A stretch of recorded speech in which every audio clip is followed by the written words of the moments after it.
सूरत के नासिर नगर डिमोलिशन का मुद्दा पूरे गुजरात में इस वक्त चर्चा का विषय बना हुआ है और इस वक्त कांग्रेस के नेता ने जो है गांधीनगर भी इस मामले को लेकर जान कर दी है। हमारे साथ फिलहाल कांग्रेस के नेता तुषार भाई मौजूद है। हम इनसे जानेंगे कि किस तरह पत्र लिखा गया है और क्या मांग की गई है। जी, क्या कहोगे, पत्र में किन किन मुद्दों को शामिल किया गया है?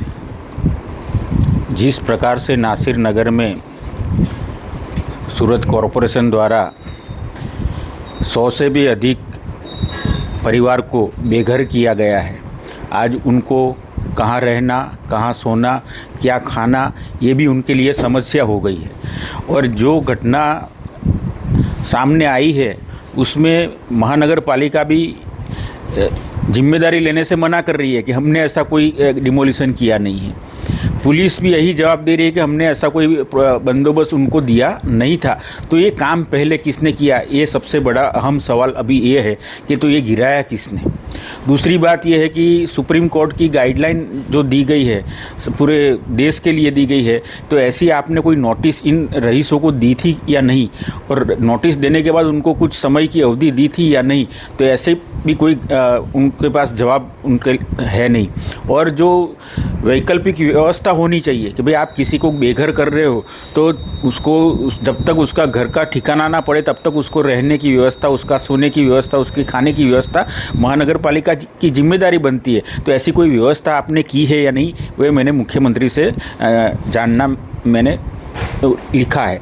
दूसरी अहम बात मेरे संज्ञान में आई है कि 30 तारीख को जो बिल्डर के लिए ये डिमोलिशन किया गया है उसको भी महानगर पालिका द्वारा एक नोटिस जारी की गई थी और उसमें स्वयं लिखा था कि भाई आपके पास अगर कोई परमिशन है ये कंस्ट्रक्शन की तो ये सब लेके हम महानगर पालिका आइए, नहीं तो पहले तुरंत आप ये काम बंद कर दीजिए। ऐसी नोटिस भी उनको मिल चुकी है, फिर भी आज भी काम जारी है और ये घर जो लोग हुए उनकी कोई सुनवाई नहीं हो रही है। जी, आप जब से डिमोलिशन हुआ है सूरत महानगर पालिका के सभी अधिकारी हाथ ऊंचे कर रहे हैं, कोई भी जवाब देने के लिए तैयार नहीं है, खासकर मीडिया से भी दूर भाग रहे हैं। तो ये क्यों इसलिए हो रहा है, क्या कहोगे इस मामले को लेकर? जिस प्रकार से वहाँ के जो मेन कार्यपालक इंजीनियर थे वो दूसरे ही दिन छुट्टी पे चले गए, जिस कॉन्ट्रैक्टर ने जेसीबी और बुलडोज़र प्रोवाइड किए थे वो भी अंडरग्राउंड हो गया।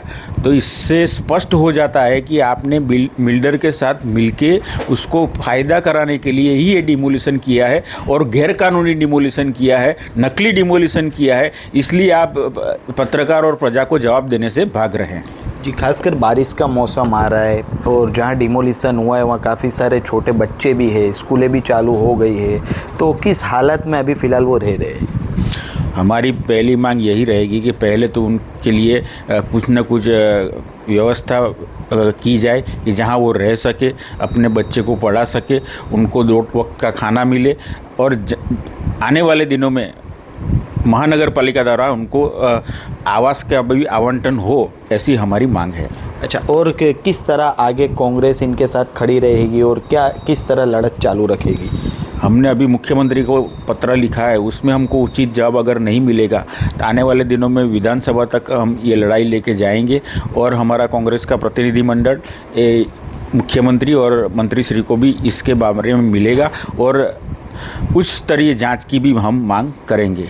खासकर एक बात और कि डिमोलिशन की पूरी कामगिरी में जो है पुलिस का भी अहम रोल रहा है, काफ़ी सारे वीडियोस में पुलिस अधिकारी भी दिख रहे हैं, तो क्या कहोगे इस मुद्दे को लेकर? जितने भी वीडियो अभी सोशल मीडिया में घूम रहे हैं उसमें महानगर पालिका के अधिकारी और कर्मी भी दिखाई दे रहे हैं, पुलिस के भी अधिकारी और पुलिसकर्मी भी दिखाई दे रहे हैं, फिर भी पुलिस और कॉरपोरेशन दोनों मना कर रहे हैं कि हमने ये काम नहीं किया। तो ये इतना झूठ उनको क्यों बोल रहे हैं, वही पहले सबसे बड़ी जांच का विषय तो यही है।